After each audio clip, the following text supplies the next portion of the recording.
Hello students, आज की class में हम लोग बायोमोलिक्यूल्स के अंतर्गत विटामिन्स का अध्ययन करेंगे और सीखेंगे कि विटामिन्स की खोज कैसे हुई, विटामिन्स क्या है और इसका क्लासिफिकेशन कैसे किया जाता है, इसको बांटा कैसे जाता है। देखिए, विटामिन से हमेशा विटामिन के क्लासिफिकेशन से, उसके रासायनिक नाम से और उसके कमी से होने वाले प्रमुख रोग तथा इसके स्रोत से ही प्रश्न पूछे जाते हैं। बहुत ही आसान होता है, तो इससे हम लोग डिटेल्स पढ़ लेंगे ताकि किसी भी परीक्षा में किसी भी प्रकार का प्रश्न पूछा जाए उसका उत्तर आप सही सही दे सके। तो चलिए हम लोग विटामिन को शुरू करते हैं। बायोमोलिक्यूल्स के इंट्रोडक्शन से ही ये क्लियर है कि विटामिन क्या है। एक प्रकार का बायोमोलिक्यूल्स है, ऑर्गेनिक कंपाउंड है जिसकी अल्प मात्रा, थोड़ी सी मात्रा बॉडी में होने वाली जैविक क्रियाओं को कराने के लिए आवश्यक होता है, स्वस्थ शरीर के लिए आवश्यक होता है। तो चलिए इसको हम लोग शुरू करते हैं। देखिए, ये दोनों आदमी को देखिए, ये मूंछ वाले बाबा लूनिन साहब हैं और एकदम है चिकन लग रहे हैं, देख रहे हो ना, पूरा मूंछ दाढ़ी का बिल्कुल चिकन है। यह फूंक साहब हैं। इन दोनों का बड़ा ही कमाल है भैया विटामिन के क्षेत्र में। देखिए, लूनिन साहब ने ही विटामिन की खोज की, इन्हीं को खोजकर्ता माना जाता है। इन्होंने बताया 1881 में कि स्वस्थ शरीर के लिए भोजन में अन्य पदार्थों के अतिरिक्त, अन्य पदार्थों के अलावा इन पदार्थों की भी सूक्ष्म मात्रा का होना आवश्यक है। किन पदार्थों का? विटामिन का। काहे के लिए भैया? तो बॉडी के अंदर ऑर्गन के प्रॉपर फंक्शन के लिए, विभिन्न प्रकार की विशिष्ट जैविक क्रियाओं को सही ढंग से कराने के लिए विटामिन की अल्प मात्रा में आवश्यकता पड़ती है। देखिए, फूंक साहब, यही देखो, यही फूंक साहब है। फूंक साहब को तनी देख लो। फूंक साहब ने 1912 में सर्वप्रथम विटामिन वर्ड का उपयोग किया। विटामिन वर्ड का उपयोग किया। उन्होंने क्या बताया? Vitamin, MINE। और देखिए, अब ये विटामिन वर्ड कैसे आया है, इसको भी हम लोग समझते चलते हैं बेटा जी, ध्यान दीजिएगा। विटामिन शब्द कैसे आया? विटामिन शब्द दो शब्दों से मिलके बना है। विटामिन शब्द दो शब्दों से मिलके बना है। एक वीटा, जिसका मतलब होता है लाइफ, और एक वीटा कैसा शब्द है याद रखिएगा, लैटिन वर्ड है। कैसा वर्ड है बेटा? लैटिन वर्ड है। वीटा का मतलब होता है लाइफ और एमीन का मतलब होता है एमिनो ग्रुप। एमिनो ग्रुप याद रखिएगा। उस समय फूंक ने यह अध्ययन किया और बताया कि विटामिन में एमिनो ग्रुप पाए जाते हैं। एमिनो ग्रुप तो आप जानते हैं, इसलिए उन्होंने इसका नाम रखा विटामिन। वीटा मतलब होता है लाइफ और एमीन का मतलब एमिनो ग्रुप। लेकिन बाद के प्रयोगों से, बाद के अध्ययन से यह पता चला कि अधिकांश विटामिन में एमिनो ग्रुप, ये देख रहे हो ना ग्रुप, वही होता ही नहीं है, पाया ही नहीं जाता है अधिकांश विटामिन में। तो क्या किया गया? यह विटामिन के ई को रिप्लेस कर दिया गया, हटा दिया गया, इसको उठा के फेंक दिया गया और अब वर्तमान में विटामिन का स्पेलिंग VITAMIN यूज करते हैं, याद रखिएगा। और यह विटामिन वर्ड को किसने दिया था? फूंक साहब ने दिया था, VITAMIN। इसके ई को क्यों रिप्लेस कर दिया गया, कोई पूछे तो कहिएगा कि अधिकांश विटामिन में चूंकि एमिनो ग्रुप नहीं पाए जाते हैं तो विटामिन के ई को रिप्लेस कर दिया गया। बात आप समझ चुके होंगे। तो इन दो वैज्ञानिकों का अहम योगदान है। इसके अलावा भी बहुत सारे वैज्ञानिकों का विटामिन, अलग अलग विटामिन की खोज में योगदान है। तो हमको इसके रिसर्च पर नहीं जाना है। अब चलते हैं इसके डिफिनीशन पर कि विटामिन क्या है। तो आपको पहले से ही पता है कि विटामिन एक बायोमोलिक्यूल्स है। यह एक ऑर्गेनिक कंपाउंड है जिसकी थोड़ी सी मात्रा जीवधारियों के शरीर के वृद्धि, विकास एवं जैविक क्रियाओं को कराने के लिए आवश्यक होता है। तो चलिए फटाफट इसे समझते हैं। इसका स्क्रीनशॉट लो। देखो, विटामिन क्या है? तो विटामिन एक कार्बनिक यौगिक या जैव अणु है, बायोमोलिक्यूल्स है, जिसकी थोड़ी सी मात्रा जीवधारियों के स्वास्थ्य, वृद्धि, विकास, विशिष्ट जैविक कार्यों को करने के लिए आवश्यक होता है। उसी चीज को हम विटामिन कहेंगे। तो प्रेशर में आकर परिभाषा नहीं रखना है, प्लेजर के साथ पढ़ना है भाई जी। कोई पूछे कि क्या है विटामिन, तो बोलना कि सर विटामिन एक बायोमोलिक्यूल्स है जिसकी अल्प मात्रा अल्प मात्रा शरीर के वृद्धि विकास एवं बहुत सारी विशिष्ट जैविक क्रियाओं को कराने के लिए आवश्यक होता है। दूसरी बात आप इसको समझिएगा कि अधिकांश जो विटामिन होते हैं वे जीवधारियों के शरीर में अर्थात जानवरों के शरीर में, मनुष्यों के शरीर में, जानवरों के शरीर में बनते नहीं हैं। इसको भोज्य पदार्थों से ही हम लोग लेते हैं, भोज्य पदार्थों से ही इसको हम लोग लेते हैं। लेकिन याद रखिएगा ये भी बात कि पेड़ पौधों में विटामिन स्वतः निर्माण हो जाता है। भगवान जी पेड़ पौधा में ऐसा सिस्टम लगाए हैं कि पेड़ पौधा विटामिन स्वतः निर्माण कर लेता है। दूसरी बात आप समझिए कि विटामिन, ध्यान दीजिएगा कि विटामिन से कैलोरी प्राप्त नहीं होता है। विटामिन को लेने से हमें एनर्जी नहीं मिलेगा, याद रखिएगा। तो पहली बात कि अधिकांश जो विटामिन होते हैं वह जंतुओं के शरीर में, जानवरों के शरीर में, इंसान के शरीर में, बॉडी में बनते नहीं है, इसे खाद्य पदार्थों से लेना पड़ता है। दूसरी बात कि पेड़ पौधे स्वतः विटामिन का निर्माण कर लेते हैं, विटामिन से हमें कैलोरी प्राप्त नहीं होता है। दूसरी चीज, विटामिन की कमी भी खतरनाक है। अब विटामिन की अधिकता भी खतरनाक है, क्योंकि आपको पता है कि विटामिन जो होते हैं बॉडी के में जो ऑर्गन्स होते हैं उसको प्रॉपर फंक्शन कराने में सहायक होता है। जैसे कि एग्जांपल हम दे रहे हैं, इसके कमी से बहुत सारे रोग भी हो जाते हैं। एक एग्जांपल के माध्यम से समझिए, ये विटामिन ई, आगे पढ़ाएंगे। विटामिन ई को ही हम लोग ब्यूटी विटामिन के नाम से जानते हैं। देखिए, यही विटामिन ई की कमी हो जाती है मर्दों में तो वह मर्द नामर्द हो जाता है, और औरत में यदि विटामिन ई की कमी हो जाए तो वह औरत बांझ हो जाती है। बांझ माने वह बच्चे को ही जन्म नहीं देगी। नामर्द का मतलब स्टेरिलिटी बीमारी, नपुंसक हो जाएगा, वह बच्चा ही वह जन्म नहीं कर पाएगा। तो देखो ये विटामिन ई का रोल कितना खतरनाक है। इसको ब्यूटी विटामिन भी कहते हैं। ये सुंदरता, सौंदर्य को बढ़ाता है। जितना भी क्रीम देख रहे हो उसमें एडेड विटामिन ई लिख रहा है। आजकल लड़कियां बकलोली क्या कर रही है, विटामिन ई का कैप्सूल आता है इवियन, उसको फोड़ ले रही है, आंखवा के नीचे पोत रही, पूरा पोत रही आंखवा के चारों ओर, कि मुहवा उसका एकदम भभके, मुहवा उसका भभके। अरे बकलोली, मुहवा भभकाने की जरूरत नहीं है, तने दिमागवा में हर चीजवा डाल ना लो, दिमागो भभकने लगेगा, जीवन तुम्हारा संवर जाएगा। खाली आंखवा के नीचे मत पोतो विटामिन ई, समझ गई हो। दूसरी चीज, एक विटामिन के है, देखो विटामिन का फंक्शन मैं बता रहा हूं, विटामिन करता क्या है। विटामिन के है बेटा जी, यह विटामिन के की कमी हो जाए शरीर में तो एक बीमारी हो जाती है हीमोफीलिया, खून में थक्का ही नहीं जमेगा। देखते हो खून ब्लेड से कट जाता है तो धीरे धीरे खून जम जाता है। खसी बकरी का जहां कटाता है देखिएगा, खून काट देता है, खून बहने लगता है और खून का थक्का जम जाता है। तो खून को थक्का जमाने में विटामिन के का अहम रोल होता है। मान लिया जाए कि उसमें खून का थक्का ही नहीं जमे और डॉक्टर ऑपरेशन कर दे तो खून में नहीं रुकेगा, खून का थक्का ही नहीं जमेगा, मर जाएगा। तो विटामिन के का अहम योगदान है। तो विटामिन के कमी से कौन बीमारी हो जाती है, हीमोफीलिया, अर्थात खून का थक्का नहीं जमना। आप समझ गए होंगे। तो याद रखिएगा कि शरीर में विटामिन के कमी को एविटामिनोसिस कहा जाता है। एक टर्म है कि शरीर में विटामिन की कमी हो जाए तो उसको एविटामिनोसिस कहा जाता है। और यही विटामिन एक्सेस मात्रा में हम ले ले, अरे खाना है 2 गो रोटी है, 4 गो रोटी ढक के ले ले एकदम, तो क्या होगा भैया, ना तो ऊपर से डायरेक्ट हो जाएगा ना तो नीचे से डायरेक्ट हो जाएगा। उसी प्रकार यदि विटामिन की अधिक मात्रा हम ले ले तो वह भी हार्मफुल होगा, जिसको हाइपर विटामिनोसिस कहा जाता है। तो विटामिन के कमी को एविटामिनोसिस और विटामिन के अधिकता को हाइपर विटामिनोसिस के नाम से हम लोग जानते हैं। इतना बात आप समझ चुके होंगे, तो इसका स्क्रीनशॉट लें। नेक्स्ट हम लोग चलते हैं टाइप्स ऑफ विटामिन। बहुत ही महत्वपूर्ण है, इससे प्रश्न पूछे जाते हैं हमेशा परीक्षा में। विटामिन के टाइप्स को हम लोग सीखेंगे कि विटामिन कितने प्रकार का होता है। बेटा जी ध्यान दीजिएगा। देखिए, अभी जितने भी विटामिन ज्ञात हैं उसमें उसको 2 कैटेगरी के हम लोग बांटते हैं, सॉल्युबिलिटी के आधार पर, घुलनशीलता के आधार पर, कि पानी में घुलेगा कि वसा में घुलेगा। तो अभी वर्तमान में कुल ज्ञात विटामिनों की संख्या याद रखेगा। नॉन विटामिन कितने हैं बेटा जी, नॉन विटामिन की संख्या है 25। लगभग 25 विटामिन ज्ञात हो चुके हैं और इन्हें डिनोट किया जाता है, याद रखिएगा। इसको डिनोट हम लोग करते हैं, इस विटामिन को हम लोग डिनोट करते हैं अल्फाबेट लेटर ABCDE, और इसी क्रम में इनका खोज भी हुआ है। Vitamin A, vitamin B, vitamin C, vitamin D, vitamin D, ETC, इसी क्रम में इनका खोज हुआ है।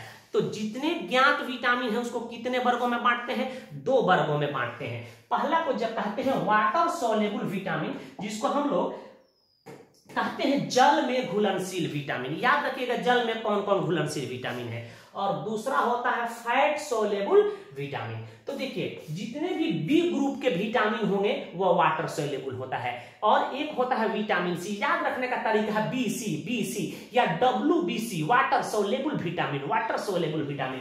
तो कौन कौन से विटामिन भाई जल में घुलते हैं, इसका हम एग्जांपल यहां दे रहे हैं, ध्यान दीजिएगा।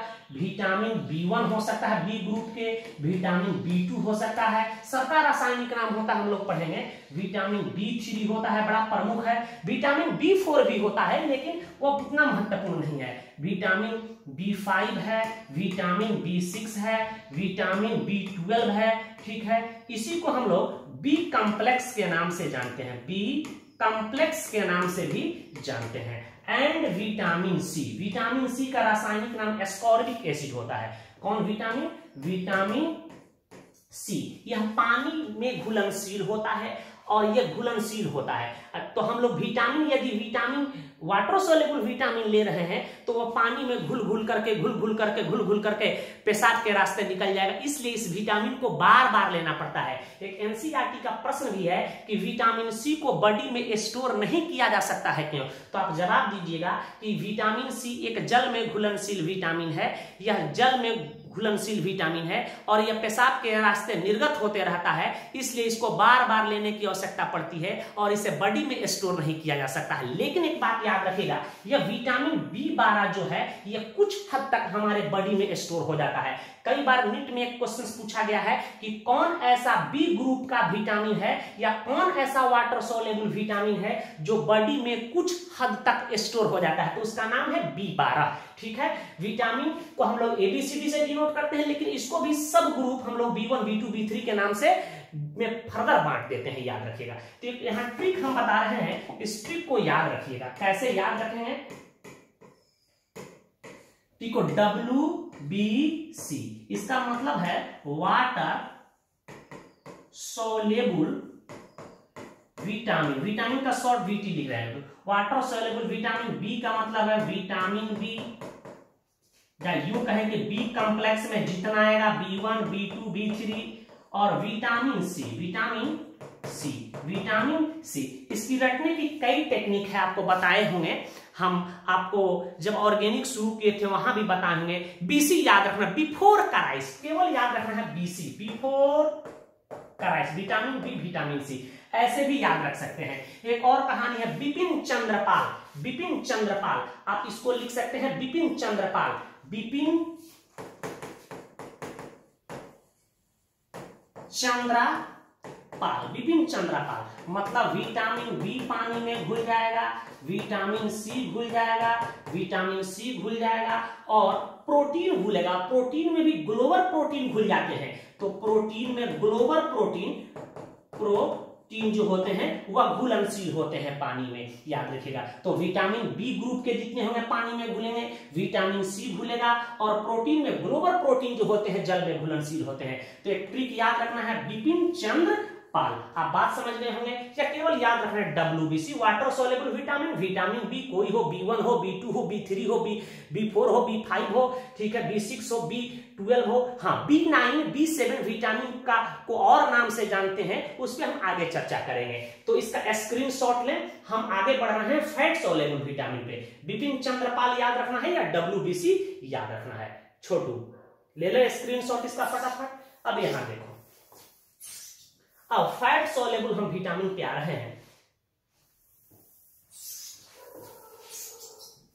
फैट सोल्युबल विटामिन में कौन कौन आते हैं? अब जो बच गया फैट सोल्युबल विटामिन है, इसका एग्जांपल हम देखते हैं। विटामिन A है, विटामिन D है, विटामिन E है, विटामिन K है, याद रखिएगा। ये विटामिन जो है फैट सोलेबल होता है और ये कहां स्टोर होते हैं, लीवर में संचित होते हैं, या एक फैट स्टोरिंग टिश्यू होता है जिसको एडिपोज टिश्यू कहते हैं, वे शरीर में होता है, उसी में ये स्टोर होते हैं, याद रखिएगा। तो ये कहां स्टोर होते हैं, फैट में। फैट में भी कहां, लीवर जिसको कलेजी कहते हो, करेजी, उसी में स्टोर होता है। और fat storing tissue adipose tissue में यह स्टोर होता है। इसको भी याद रखने का एक ट्रिक हम बता देते हैं ताकि आप भूले नहीं। या कीड़ा याद रखना है, KEDA, कीड़ा, इसको याद रखना है, कीड़ा, कीड़ा याद रखना है। विटामिन के हो जाएगा, विटामिन E हो जाएगा,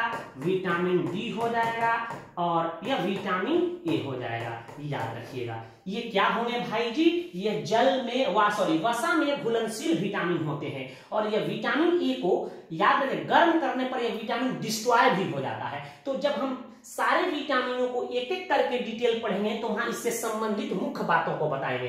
तो आप समझ गए होंगे कि विटामिन को हम लोग दो वर्गों में बांटते हैं, एक जल में घुलनशील विटामिन, एक वसा में घुलनशील विटामिन। वसा में घुलनशील विटामिन को याद करने की तरीका कीड़ा है और जल में घुलनशील विटामिन को याद करने की तरीका है BC, बी ग्रुप के विटामिन और विटामिन C, ये जल में घुल जाते हैं। और जल में घुलनशील विटामिन को बॉडी में स्टोर नहीं किया जा सकता है क्योंकि यह पानी में घुल घुल कर, जल में घुल घुल करके पेशाब के रास्ते से बाहर निकलते रहता है, इसलिए जल में घुलनशील विटामिन को बार बार लेने की आवश्यकता पड़ती है। देखिएगा, आप मौसमी का जूस पीते हो, 2 गिलास जूस पीजिएगा, 3 गिलास, एकदम पेशाब टन टन लग जाता है आपको भैया। शरीर में जितनी विटामिन की आवश्यकता होती है हमारी बॉडी एब्जॉर्ब कर लेता है, अब बाकी को बाहर निकाल देता है, इसलिए इन विटामिनों को प्रतिदिन लेने की आवश्यकता पड़ती है। कुछ हद तक विटामिन B12 बॉडी में स्टोर किया जा सकता है, इसका स्क्रीनशॉट लें।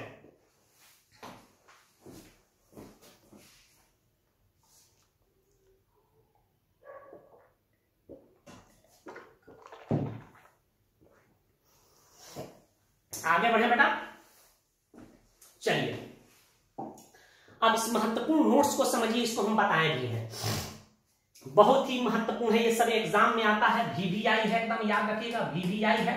देखिए, वाटर सोलेबल विटामिन जो है B12 को छोड़कर, वाटर सोलेबल जितने भी विटामिन है उसमें B12 को छोड़कर बॉडी में स्टोर किया जा सकता है, बॉडी में स्टोर नहीं किया जा सकता है, याद रखिएगा। तो B12 को छोड़ दिया जाए तो वाटर सोलेबल विटामिन जो है उसको बॉडी में स्टोर नहीं किया जा सकता है। कोई पूछे क्यों, क्योंकि यह जल में घुलकर पेशाब के रास्ते से निर्गत हो जाते हैं। तो एक NCERT का प्रश्न है, उसका जवाब आपको देना है कि विटामिन C को बॉडी में स्टोर क्यों नहीं किया जा सकता है। क्लियर है। दूसरी बात याद रखेगा, फैट सोलेबल विटामिन, इसको याद रखने का तरीका है कीड़ा, लीवर तथा एडिपोज टिश्यू, यही लीवर है, देख रहे हो ना, इसी को कलेजी कहते हैं, यकृत के नाम से हम जानते हैं, इसी में स्टोर होता है। या एडिपोज टिश्यू एक वसा को संग्रह करने वाला टिश्यू है, उसी में फैट सोलेबल विटामिन स्टोर होते हैं।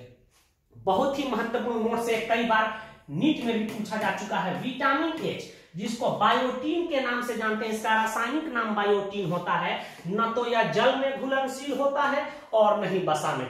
तो कौन ऐसा विटामिन है जो जल में नहीं घुलता है और वसा में भी नहीं घुलता है, उसका नाम है विटामिन H, जिसका रासायनिक नाम बायोटीन होता है, याद रखिएगा। दूसरी महत्वपूर्ण बात याद रखिएगा कि विटामिन H जो है और विटामिन B1 आगे पढ़ाएंगे, सबका रासायनिक नाम में सल्फर पाया जाता है, इसके फॉर्मूला में सल्फर होता है। तो कभी कभी ऐसे भी प्रश्न घुमा के पूछता है कि कौन ऐसा विटामिन है जिसमें सल्फर पाया जाता है, तो आपका जवाब होगा विटामिन B1 और विटामिन H। बहुत ही महत्वपूर्ण, एक बार जेईई में भी यह पूछा गया है कि कौन ऐसा विटामिन है जिसमें कोबाल्ट धातु पाया जाता है, तो याद रखिए विटामिन B12 में कोबाल्ट धातु पाया जाता है और कोबाल्ट किस अवस्था में होता है, ट्राइवैलेंट फॉर्म में यह कोबाल्ट पाया जाता है। तो बहुत ही महत्वपूर्ण कि विटामिन B12 में कोबाल्ट पाया जाता है। इसी प्रकार आपको हम बताए थे हेमोग्लोबिन जो है लाल रक्त कण या खून जो है आयरन का जटिल यौगिक होता है, आपको बताए होंगे, और उसमें Fe जो होता है Fe+2 के रूप में पाया जाता है। बहुत सारे पुस्तकों में Fe+3 दे दिया है। इसी प्रकार क्लोरोफिल बताए होंगे हम आपको कि क्लोरोफिल एक प्रकार का पिगमेंट है जिसमें मैग्नीशियम पाया जाता है Mg+2 के रूप में। 3 बात कई बार घुमा फिरा के एग्जाम में पूछा जाता है। बहुत ही महत्वपूर्ण नोट्स, इसको भी याद रखिएगा। अभी हम जस्ट आपको बताए हैं कि जंतुओं के शरीर में, जानवरों के शरीर में, इंसान के शरीर में, तोरा हमारा शरीर में ये विटामिन नहीं बनता है, ठीक है, इसको खाद्य पदार्थों से लेना पड़ता है। लेकिन कुछ विटामिन है जो मेरे, हमारे और तुम्हारे शरीर में कुछ हद तक बन जाते हैं। देखिए विटामिन डी जो है सूर्य के प्रकाश के उपस्थिति में, और किसके, कौन, सूर्य के प्रकाश में कौन, पाराबैंगनी किरण यूवी, अल्ट्रा वायलेट रे, सूर्य के प्रकाश के उपस्थिति में त्वचा में निर्मित होता है, याद रखिएगा। तो विटामिन डी जो होते हैं सूर्य के प्रकाश के उपस्थिति में हमारे त्वचा के अंदर निर्मित हो जाता है। जो ही पाराबैंगनी किरण सनलाइट से हमारे चमड़ा पर पड़ता है, हमारे शरीर पर पड़ता है, तो यह त्वचा में निर्मित हो जाता है। इसलिए विटामिन डी को सनशाइन विटामिन भी कहा जाता है। आगे चर्चा हम करेंगे।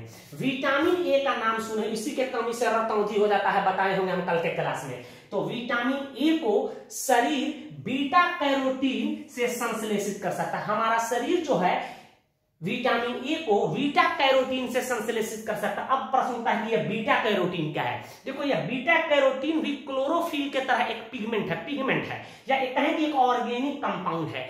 सब्जियों का जो रंग होता है, येलो रंग होता है, ऑरेंज रंग होता है, लाल रंग होता है, यह बीटा कैरोटीन के कारण ही होता है। जो ही बीटा कैरोटीन हमारे अंदर आता है, हमारे शरीर में ऐसी भगवान ने फंक्शन बनाए हैं कि यह बीटा कैरोटीन को तुरंत विटामिन ए में कन्वर्ट कर देता है। तो ठीक है, तो ये कुछ हद तक हमारे शरीर में बन जाते हैं। बड़ी आंत में बहुत सारे बैक्टीरिया पाए जाते हैं, जिसमें ई कोली बैक्टीरिया फेमस है। ई कोली, इसी का बहुत सारा वेरिएंट होता है, ठीक है। तो बड़ी आंत जो होता है, लार्ज इंटेस्टाइन में उपस्थित बैक्टीरिया या सूक्ष्म जीव विटामिन बी के कुछ सदस्य तथा विटामिन के को संश्लेषित कर सकता है। तो 3 ऐसे विटामिन हैं जो हमारे शरीर में कुछ हद तक बन जाता है। सूर्य के प्रकाश की उपस्थिति में विटामिन डी का निर्माण हो जाता है चमड़ों के अंदर। दूसरी चीज, हम विटामिन ए को हमारे शरीर कैसे बीटा कैरोटीन के द्वारा बना लेता है, और आंत में, बड़ी आंत में उपस्थित बैक्टीरियों के द्वारा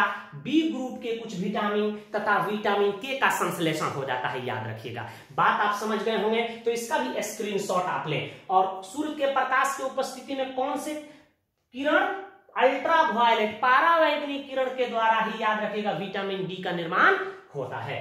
फटाफट स्क्रीनशॉट लो इसका।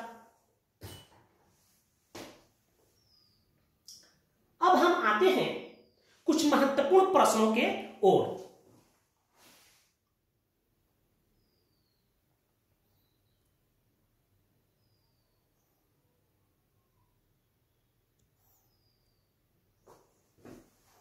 चलो, अब इन प्रश्नों का उत्तर आप हमें कमेंट बॉक्स में दीजिएगा।